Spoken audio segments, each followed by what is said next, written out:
Halo, Assalamualaikum Mbak Adela. Waalaikumsalam, Bu. Gimana nih kabarnya sekarang?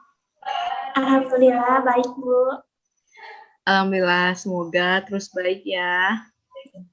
Amin. Nah, Ibu Anissa Nikenoraya, yang kemarin sesuai kesepakatan kita melakukan proses konseling melalui virtual menggunakan aplikasi Zoom.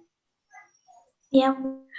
Ibu mohon maaf sebelumnya ya, proses konseling ini belum bisa bertatap muka langsung atau offline karena kita harap maklum lah dengan kondisi pandemi seperti ini belum memungkinkan untuk kita bertemu langsung. Semoga lain kesempatan kita bisa bertemu ya. Ya, Bu, gak apa-apa. Baik, apakah sebelumnya Mbak Adela udah pernah melakukan konseling? Belum pernah, Bu, baru kali ini saja. Oh, seperti itu.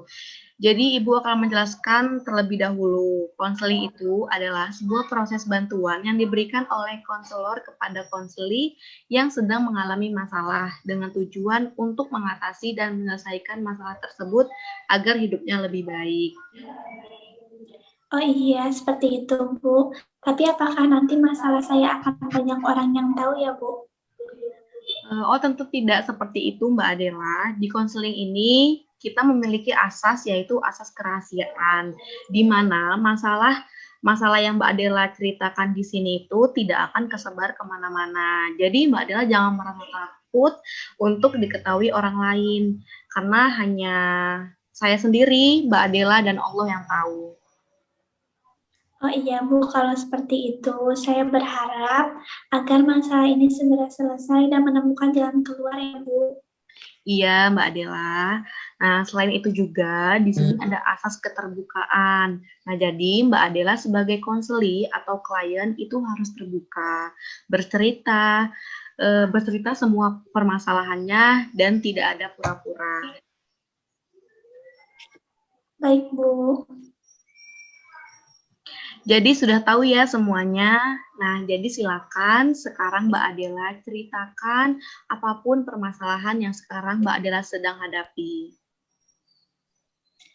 Iya, Bu, jadi begini, belakangan ini saya sedang mengalami kondisi emosi yang tidak stabil dikarenakan oleh lingkungan yang tidak pernah mendukung saya untuk merasakan bahwa uh, orang tua tidak pernah memahami dan tidak pernah memperdulikan saya. Kenapa Mbak Adela bisa bilang seperti itu? Karena segala sesuatu yang saya lakukan itu selalu salah, Bu. Tidak pernah benar di mata mereka seperti ibu, ayah, dan kakak saya. Lalu selain itu, apa yang buat Mbak Adela mengalami emosi yang tidak stabil? Uh, ya terutama seperti ibu dan kakak saya itu sering marah-marah dan berkata kasar uh, kepada saya. Jadi saya sering menjawab dan meluapkan emosi saya juga kepada mereka. Oh, kalau boleh tahu, apakah sebelumnya Mbak Adela pernah bertanya kenapa alasan mereka seperti itu? Saya tidak tahu, Bu. Saya sering dibentak dan dimarahi oleh ibu menggunakan kata-kata yang kasar. Tetapi saya tuh tidak tahu apa yang menjadi penyebab ibu saya itu sering marah-marah. Saya merasakan ibu itu tidak sayang lagi pada saya. Seperti itu. Dan dan saya pun sedih dan sering menangis. Hmm. Terus sesudah keluarga bersikap seperti itu, apa Mbak Adela merasakan ada perubahan pada diri Mbak Adela sendiri? Iya, ada, Bu. Setelah keluarga saya seperti itu, saya merasakan bingung, sering diam, murung, emosinya juga sering memuncak, dan saya sadar bahwa setelah itu akan menjadi anak yang kasar dan sering membantah kepada orang tua, dan tidak tahu akan berbuat seperti apa agar ibu saya tidak memarahi saya lagi.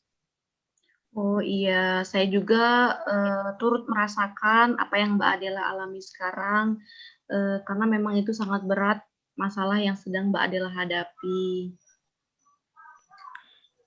Iya Bu, di lain sisi saya juga merasakan penyesalan telah kasar kepada ibu saya sendiri.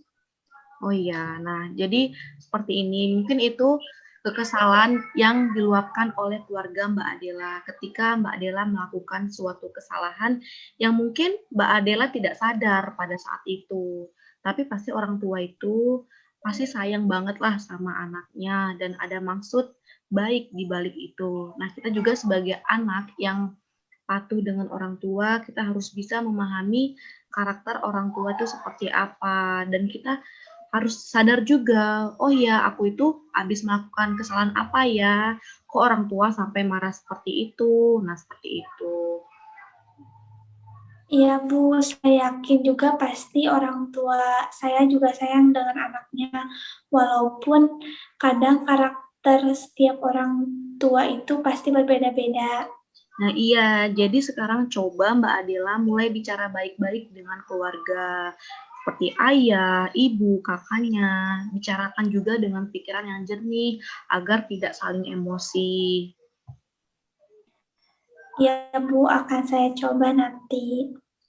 Mbak Adela juga bisa mengatakan jujur dan lebih terbuka dengan keluarga, terutama katakan aja bahwa Mbak Adela itu inginnya dinasehati dengan cara baik-baik, tidak dengan marah-marah, agar Mbak Adela juga nantinya lebih nurut dan menjadi lebih baik seperti yang diharapkan oleh keluarga. Baik Bu, saya ingin mencoba untuk melakukan itu agar saya tidak terus menjadi anak yang suka membantah dan sering emosi. Ya, namanya manusia ya, pasti pernah melakukan emosi, sedih, marah, karena yang namanya manusia itu tidak ada yang sempurna. Tapi itu semua tergantung dari kita sendiri yang bisa mengontrolnya. Memang tidak mudah untuk melakukan semua itu, tapi cobalah dari Mbak Adela sekarang untuk melakukan hal-hal yang baik dan demi kebaikan keluarga agar keluarga Mbak Adela semakin sayang terus sama Mbak Adela kayak gitu. Baik Bu, saya akan bicarakan secara baik-baik dengan keluarga saya dan sedikit demi sedikit akan mengontrol emosi saya yang tidak stabil ini. Ya, harus seperti itu ya Mbak Adela. Nah, sekarang Mbak Adela sudah tahu kan ke depannya harus seperti apa. Nah, sekarang bagaimana perasaan Mbak Adela setelah mengutarakan semua masalah ini? Saya sangat lega dan mempunyai keberanian untuk berbicara secara baik-baik dengan keluarga saya, Bu. Baiklah kalau seperti itu. Apabila sekarang Mbak Adela sudah lebih baik dan sudah memiliki gambaran untuk kedepannya, Ibu rasa cukup untuk pertemuan virtual kita kali ini. Ibu berharap semoga permasalahan Mbak Adela ini cepat selesai dan terus menjadi anak yang baik. Amin, Bu. Terima kasih atas waktunya. Sama-sama, semoga di lain kesempatan kita bisa bertemu secara langsung ya. Baik, Bu. Semoga secepatnya. Amin. Ibu pamit ya. Assalamualaikum. Waalaikumsalam, Bu.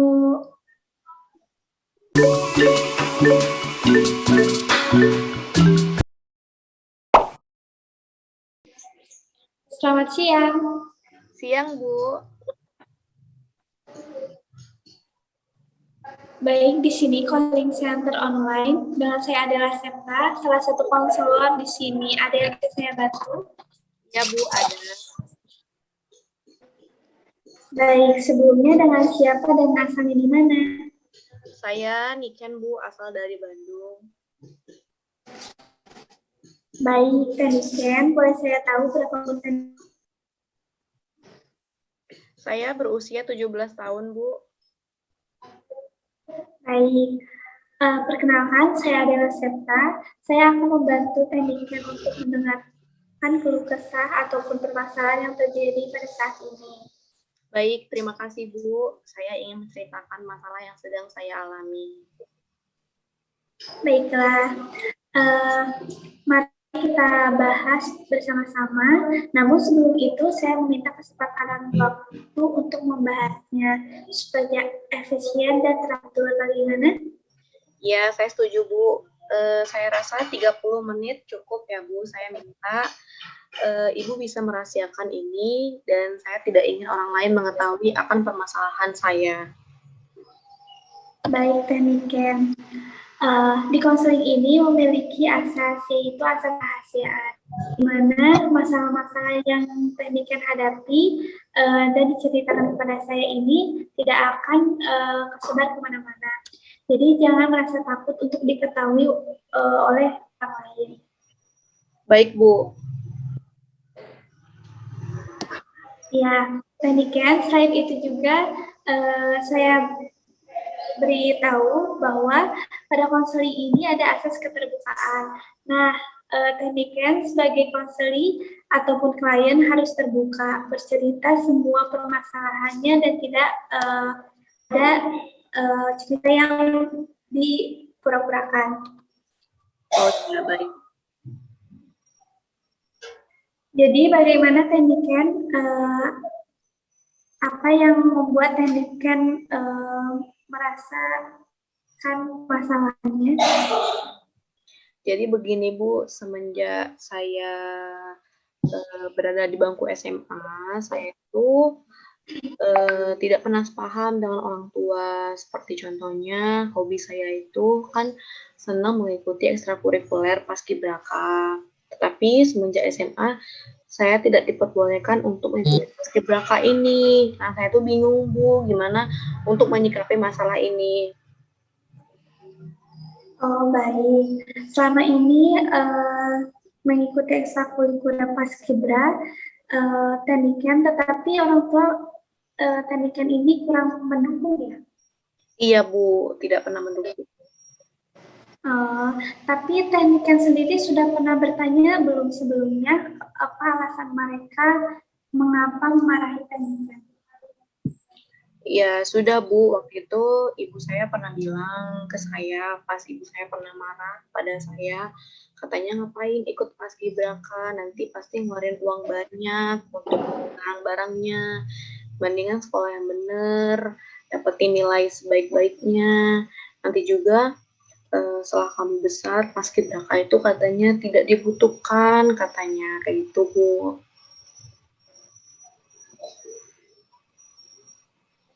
Oh, begitu. Jadi mungkin Mama Teniken ini melarang untuk mengikuti ekstrakurikuler paskibra karena mungkin terlalu sibuk berada di luar rumah. Jadi karena mungkin Mama Teniken ini ingin Teniken lebih sering membantu orang tua di rumah. Tapi dengan sikap orang tua yang seperti itu, pasti Teniken merasa kasar dan merasa tertekan. Padahal menurut Teniken sendiri, apa yang dilakukan Teniken hal yang positif, kan? Iya, Bu, seperti itu. Nah, tapi bagaimana ya, Bu, caranya biar aku itu bisa mengerti posisi aku dan bisa mengerti keinginan aku tuh kayak gimana.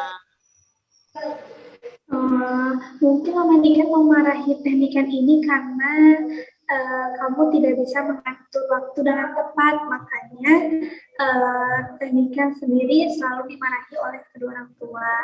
Kalau begitu, apakah Teniken ini merasa apa yang dilakukan selama ini benar dan orang tua tidak memahami Teniken sendiri ya? Ya, saya juga merasa belum bisa memahami perasaan orang tua saya, Bu, dan apa yang menjadi keinginan mereka, dan saya masih mementingkan ego saya. Oh, kalau begitu, coba deh Teniken ngobrol secara baik-baik dan tidak adanya emosi untuk membicarakan hal ini. Tetapi jika Mama Teniken sendiri tidak bisa mengerti juga, jangan gampang putus asa untuk berbicara dengan baik. Dan jangan sama-sama keras kepala. Mungkin untuk sekarang orang tua Teniken belum begitu paham dengan apa yang kamu inginkan, bukan berarti tidak sepaham begitu. Nah, iya sih Bu, terkadang kita juga masih ngerasa egois gitu, masih ngerasa eh, semua orang tuh harus mengikuti kehendak saya sendiri, dan saya juga sulit untuk berdamai dengan diri sendiri. Iya, Teh pasti sulit sekali kalau dipikir-pikir.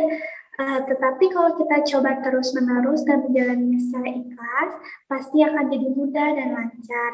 Nah, kalau begitu, bagaimana harapan Teh untuk kedepannya? Ya, harapan saya ke depannya, yang pertama itu saya akan meyakinkan orang tua saya dan meminta izin dengan cara baik-baik untuk bisa mengikuti paskibraka ini. Kemudian saya akan mengurangi kegiatan yang ada di luar rumah. Mungkin orang tua itu pengen aku di rumah terus bersama keluarga dan membantu pekerjaan di rumah dan membuktikan bahwa saya bisa berprestasi di dalam akademik maupun non-akademik. Ya, betul. Nah, sekarang bagaimana perasaan Teh setelah meluangkan masalahnya kepada saya? Iya Bu, saya merasa lega dan merasa lebih baik dan saya memiliki gambaran lah untuk kedepannya. Nah, kalau begitu, apabila sekarang pendidikan sudah merasa lebih baik dari sebelumnya dan sudah memiliki gambaran untuk kedepannya, Ibu rasa cukupkan sekian untuk pertemuan pertama ini. Semoga permasalahan yang sedang kamu hadapi ini sekarang bisa cepat selesai ya. Amin. Terima kasih ya Bu waktunya. Assalamualaikum. Ya, Waalaikumsalam, Taniken.